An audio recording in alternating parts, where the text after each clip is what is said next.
Hi friends అందరికీ ఈరోజు నేను ఎండు చేపల కూర చేయబోతున్నాను. ఎండు చేపలని వాటర్లో ఉప్పు వేసి వాష్ చేయాలి 5-6 సార్లు. వాటి తల తీసి పక్కన పెట్టుకోవాలి.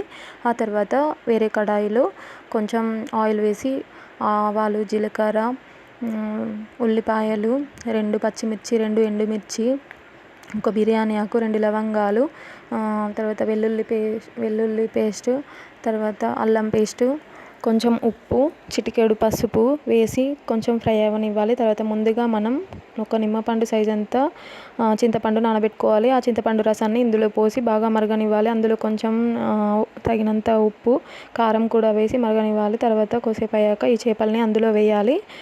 అంతే, కొద్దిసేపు ఉడకనివ్వాలి.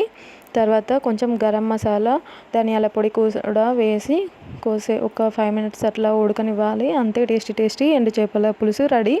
నా వీడియో కనుక నచ్చినట్టయితే లైక్, షేర్ అండ్ సబ్స్క్రైబ్ చేయండి ప్లీజ్.